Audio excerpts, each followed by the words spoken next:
Halo semuanya, kembali lagi di channel Raja Galba. Nah, di video kali ini saya ingin membahas tentang UU P2SK. Ini nih ya, kursor saya ini UU P2SK yang sedang digalakan oleh pemerintah kita, khususnya Otoritas Jasa Keuangan Indonesia. Jadi, bagi Anda para nasabah-nasabah pinjol, khususnya yang sudah gagal bayar atau yang mau gagal bayar gitu ya, wajib nonton video ini sampai akhir ya. Mari kita berjuang bersama-sama.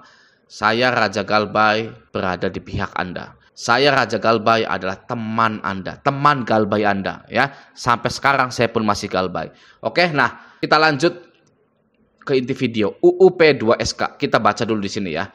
Di captionnya OJK. Tahukah kamu Undang-Undang Pengembangan dan Penguatan Sektor Keuangan UU P2SK telah ditetapkan pada awal tahun 2023. Oke, selanjutnya UU P2SK mengamanatkan bahwa pelaku usaha sektor keuangan atau PUSK atau pinjol, koperasi, bank, asuransi gitu ya, itu wajib melaksanakan kegiatan dalam rangka meningkatkan literasi dan inklusi keuangan kepada konsumen dan masyarakat.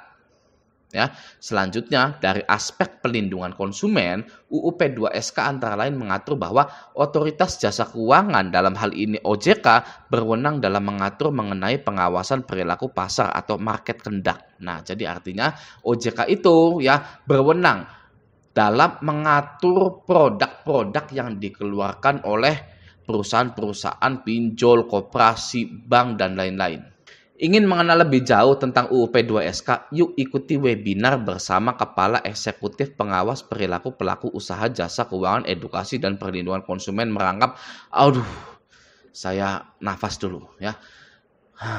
Anggota Dewan Komisioner OJK Ibu Friderika Widyasari Dewi beserta para narasumber yang ahli di bidangnya. Nah, jadi saya ini sudah mendapatkan rangkuman dari webinar ini, karena webinar ini itu tanggal 23 November, 3 hari yang lalu gitu ya. Nah, jadi UU P2SK ini seperti ini. Nah, saya juga merangkum dari hasil webinar tersebut dari beberapa media terbesar di Indonesia seperti Detik Finance, ya, sanksi keras, Suara Perbankan Asuransi jangan coba-coba, Federasi OJK perketat aturan, ya, lalu hukum online dan lain-lain, gitu ya, agar lebih sah lagi, oke? Otoritas Jasa Keuangan atau OJK mendapatkan tugas dalam Undang-Undang Nomor 4 Tahun 2023 tentang pengembangan dan penguatan sektor keuangan untuk melindungi konsumen. Gitu. Jadi pada Undang-Undang UU P2SK itu, OJK itu mendapatkan tugas untuk melindungi konsumen, untuk melindungi kita-kita ini. Gitu ya. Ya pasti harapannya agar tidak ada korban-korban selanjutnya. Perlindungan bagi konsumen diantaranya adalah menindak perbankan atau agen asuransi yang nakal terhadap nasabahnya.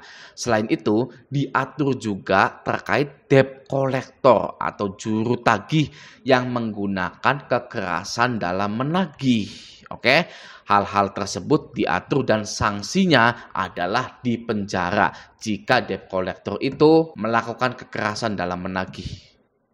Ya. Nah, Kepala Departemen Penyidikan Sektor Jasa Keuangan OJK Tongam L. Tobing menerangkan kasus yang biasa terjadi adalah pelaku usaha jasa keuangan atau pinjol atau bank atau asuransi memberikan produk kepada nasabah atau konsumen berbeda dari iklan atau promosi yang dipasarkan oleh perusahaan tersebut. Nah, jika hal itu terjadi, tentunya merupakan tindak pidana. Nah, jadi Anda sering lihat, pastinya Anda sering lihat iklan pinjol di Facebook dan di Instagram yang berbeda dari kenyataannya. Misal, iklannya pinjam 5 juta, balikinnya 5 juta 50 ribu dalam 6 bulan. Nah, seperti itu ya, iklan-iklan pinjol itu. Nah, itu tidak boleh. Ya, bukan tidak boleh lagi, tapi sekarang sudah ada UU P2SK, jika iklan dan kenyataannya tidak sama, maka itu sudah tindak pidana. Ya, ini kata Tongam L. Tobing. Ya, nah dia juga mengatakan kalau dia memberikan produk ada di pasal 236 ayat 3. Kalau dia memberikan produk tidak sesuai dengan keterangan atau iklan promosi penjualan produk, dia menjadi pidana. Setiap pelaku usaha harus melakukan kegiatan informasi produk sesuai fakta. Apa produk tersebut kalau tidak itu ada indikasi pelanggaran pada perlindungan konsumen, kata dia dalam seminar mengenai pengaturan UU P2SK secara virtual. Ya, jadi webinar itu menerangkan hal tersebut. Ya, contoh saja, Kredivo, Aku Laku, Kredit Pintar, Uang Mi Watas. Iklannya pinjam 3 juta, balikin 3.100.000 dalam 1 bulan. Tapi fakta di lapangannya tidak seperti itu, maka itu sudah tindak pidana. Ya, itu tidak boleh. Nah, aturan ini tertuang dalam rincian pasal 236 UU P2SK, mulai dari ayat 3, misalnya pada huruf C, di mana PUJK harus memberikan informasi mengenai produk dan atau layanan yang jelas, akurat, jujur, mudah diakses, dan tidak berpotensi menyesatkan. Kemudian juga diatur dalam pasal 236 ayat 4 PUJK akan disanksi penjara dan denda jika memberikan produk atau layanan yang tidak sesuai dengan informasi yang dinyatakan dalam keterangan iklan dan atau promosi penjualan produk dan atau layanan. Lalu Tongam L. Tobing juga mewanti-wanti para debt collector dari pelaku usaha jasa keuangan seperti leasing, pinjol atau koperasi yang melakukan penagihan dengan cara mengancam hingga kekerasan akan dipidana dengan ancaman penjara paling lama 10 tahun hingga denda Rp 250 miliar. Nah, dia menambahkan contoh kasus perilaku petugas penagihan. Contohnya ada peminjam pinjol, P2P lending, perjanjian kredit karena belum membayar, dia melakukan penagihan secara agresif, kata kasar, ancaman, dan lain-lain yang tidak sesuai dengan kode etik. Ini bisa dipidanakan berdasarkan pasal 306 P2SK tadi, kata Tongam L. Tobing. Ya.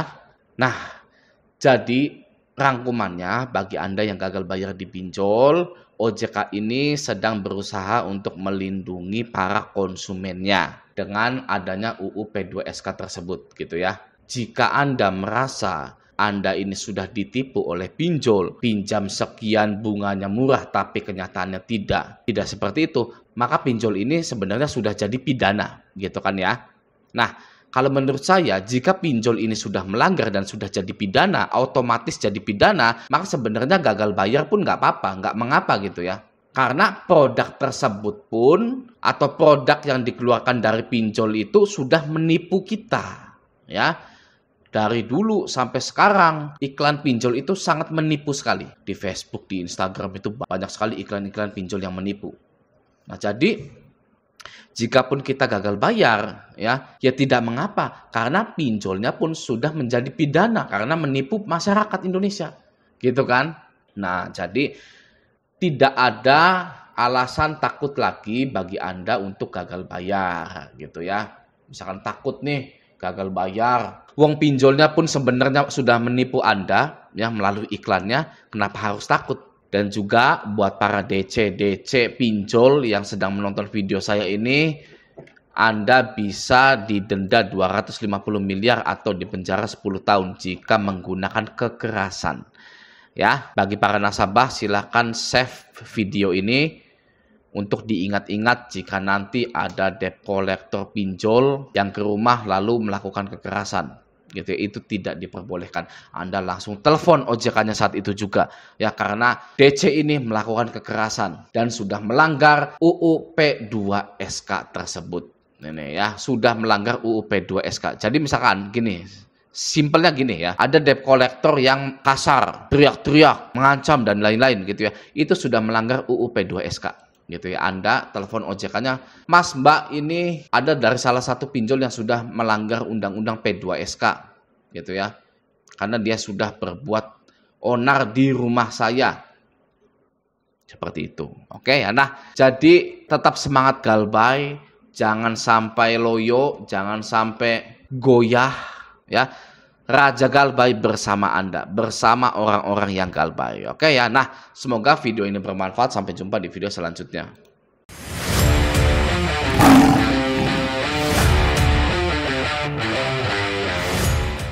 Lalu Tongam L. Tobing juga mewanti-wanti para debt collector dari pelaku usaha jasa keuangan seperti leasing, pinjol atau koperasi yang melakukan penagihan dengan cara mengancam hingga kekerasan akan dipidana dengan ancaman penjara paling lama 10 tahun hingga denda Rp 250 miliar. Nah, dia menambahkan contoh kasus perilaku petugas penagihan. Contohnya ada peminjam pinjol, P2P lending, perjanjian kredit karena belum membayar, dia melakukan penagihan secara agresif, kata kasar, ancaman, dan lain-lain yang tidak sesuai dengan kode etik.